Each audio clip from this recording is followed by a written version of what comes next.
In this video, we're going to go through some examples where we're going to add or subtract radical expressions. So for my first example, I want to start off with a fairly basic expression, 6 times the fifth root of 3 plus 2 times the fifth root of 3. So we're going to add these two radical expressions together, and you can kind of think of radical expressions kind of like regular expressions, but instead of seeing an x necessarily, you're going to have the radical being your like term. So for example, this 5 root 3 matches a fifth root of 3 here. These are like terms, so we can go ahead and add them together. So an example would be in regular expressions without the radicals. It's like seeing 6x plus 2x. And since we've learned this before, if we have 6x's and add them to 2x's, we're going to get 8x's. Well, now we have 6 fifth roots of 3 plus 2 more fifth roots of 3. So that's going to give us a total of 8 fifth roots of 3. So when the radicals match, all you have to do is look at the coefficient and then add the two coefficients together and then get your answer with the same like term. Now, not all addition and subtraction problems give you like terms to start with. For example, if we have the square root of 3 plus the square root of 27, these don't have like terms. This is square roots of 3 and this is 27. 3 and 27 are not the same. So what we have to do is create like terms. So this is when we're going back to almost like multiplication in reverse. I know that 27 is the same thing as 9 times 3. So I can rewrite this expression, the square root of 3 plus the square root of 9 times 3. So 9 times 3 is the same thing as 27. The reason why I have this 9, so 9 is a perfect square, and whenever we see perfect squares underneath a square root sign, I'm going to write this out one more time, square root of 3 plus the square root of 3 squared times the square root of 3. So I've really just used the multiplication rule for radicals to split up this square root of 9 times 3 into 9 is the same as 3 squared, and there's a square root for the first factor, and then I get a square root for the second factor. So multiplication underneath the radical is the same thing as multiplication between two radicals. And then this is where I get to simplify. If I take the square root of anything squared, I'll end up going back to that original number. So the square root of 3 plus 3 times the square root of 3. And now we have like terms. We have the square root of 3, which is the same as the square root of 3, so like terms. And just like the previous example had us do, whenever you have like terms, you can just add the coefficients out in front. Now, I don't actually see anything out in front of this square root of 3, but remember there's always a hidden 1. So then it makes it more obvious that I have 1 square root of 3 plus 3 square roots of 3. So in all, I have 4 square roots of 3. And so I have simplified my answer. I have actually added the square root of 3 plus the square root of 27. Now we want to leave this as a radical because it's in its most precise form. You don't want to take this to the calculator and start getting a decimal answer. Usually when we start off with radicals, we want to end with radicals.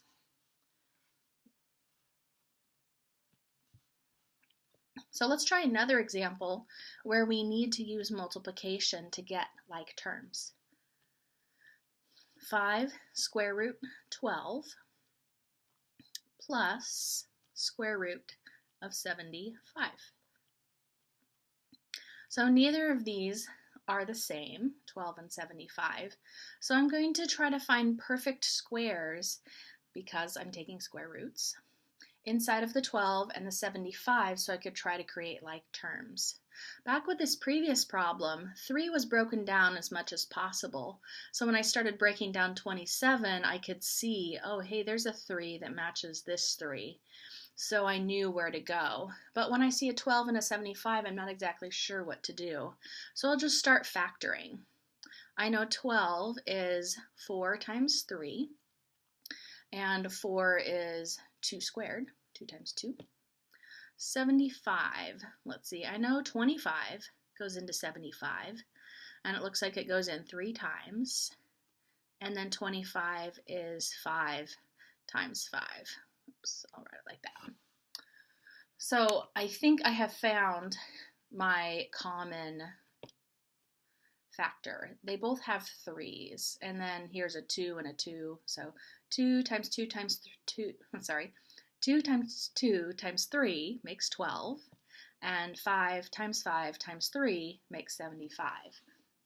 So let's go ahead and write these where I see out all the multiplication, and then I'll start simplifying. My first step, though, was to factor the number under the radical. So I have, oops, better color.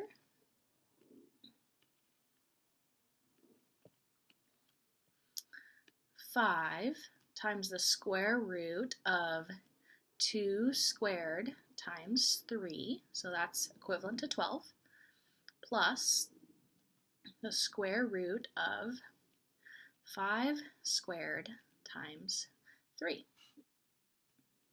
All right, on to our next step. I want to get us to have like terms underneath the radical sign. So when I have the squared number, like I have 2 squared and 5 squared, I can pull that out and it goes in front of the radical, just like I did in the previous problem. I have 5 times the square root of 2 squared times the square root of 3. So multiplication under the radical is the same as the multiplication of 2 radicals, plus the square root of 5 squared times the square root of 3. Now I can go through and simplify the square root of 2 squared and the square root of 5 squared. So one thing that can be confusing here is that we have all these radicals and numbers in a row. We have to remember that they're all multiplication. Even though I don't put in the little dot to mean multiplication all the time, when I start simplifying, everything just needs to be in a row multiplied. So the 5 stays the same. The square root of 2 squared is 2, and then there's my square root of 3. On to the next term, the square root of 5 squared, that's 5, and then times our square root of 3. All right, so now I finally have some like terms. I have a radical 3 and a radical 3. So the numbers out in front of the radical sign all get multiplied together. So I have 10 square roots of 3 plus 5 square roots of 3. So all in all, I have 15 square roots of 3. Now there is a way to check your answer, and it's to actually go to the calculator and start simplifying all of these radicals. So take the square root of 12 and multiply it by 5, get an answer, add it to the square root of 75, and then compare it against the square root of 3 times 15. If you get the same answer, so the left side equals the right side, then we know we have a correct answer. So let's do one more example. Oh, I can erase this. Our fourth example here is now going to bring in variables. So variables work just like regular number factors. We will simplify them just the same. We will look for common factors just the same. It's just that there's more things to look at. So let's take the cube root of 81x to the fourth and subtract the cube root of 24x. All right, so in this problem, let's start off by looking at the part underneath the radical sign and factoring what we can, looking for perfect cubes this time. And the reason I know to look for perfect cubes is because of the index of my radical is a 3. So I need to find 3 things in a row before I can pull that out from underneath the radical to simplify. So let's see, 81 is equal to 9 times 9, and then 9 is 3 times 3. So it looks like I can factor 81. So I have 1, 2, 3 threes, and then an extra 3. So 81 is equivalent to 3 cubed times 3. So there's my perfect cube for 81. Now what about the x to the fourth? That works just the same. I have 4 x's in a row, so I can conveniently group 3 x's together and then have the extra x just off to the side. So all in a row, I have 3 x's times another x, so that makes 4 x's. So here's my perfect cube for the number part, and here's my perfect cube for the x part. Let's go off and do the same thing, but now for 24x. So 24 is equal to, let's see, what is that, 6 times 4? I just picked 2 numbers that go into 24. You could have picked 2 and 12, or maybe 8 and 3, or 1 and 24, or some other combination. Just pick any 2 numbers to get started. So 6 times 4 makes 24. And then 6 is 2 times 3, and 4 is 2 times 2. So it looks like I have found a number that repeats 3 times. So 24 is equal to 2 to the third power. So we have 3 repeating 2's. And then we have that extra 3. So we've taken care of the number part under the radical, but then we have this x. X doesn't have any repetitions other than itself, so nothing is going to change with this x. We can't try to simplify it. There's just one x. On the other hand, on the other radical, since 4 was more than 3, I knew that I could break up the 4 into a group of 3 and then everything else. There's only one x, 1 is less than 3, so I can't possibly create a group of 3. All right, so back to simplifying here. The cube root of 81x to the fourth is the same as 3 cubed times 3 times x cubed times x. So I've just written out 81x to the fourth with all of my factors. And then I'll get to simplifying that in just a bit. And then I'll subtract the cube root of 2 cubed times 3, and then times the lonely x that didn't have any exponents other than 1. Okay, so I have multiplication happening underneath the radical. This means I can create 2 radicals multiplied together. So I'm going to conveniently take everything that has an exponent of 3 and put it under 1 radical. So the cube root of 3 cubed times x cubed, and then multiply that by the cube root of everything left over. So 3 had a power of 1, x had a power of 1, so there's a 3x. All right, on to the next radical. Anything with an exponent of 3 comes out first, so the cube root of 2 cubed, and then multiply that by the cube root of everything else, so that would be 3x. Okay, so if I look at what I have here, I have like terms. So let's get my highlighter out. The cube root of 3x and the cube root of 3x.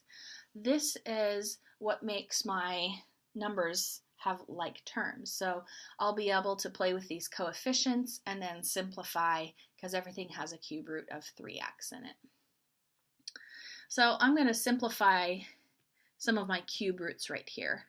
Remember that when you take the cube root of something cubed, you end up with the base of your exponent. So I'm going to end up with a 3x. So it's like the cube and the cube cancel out, the cube and the cube cancel out. And there's a 3x times the cube root of 3x.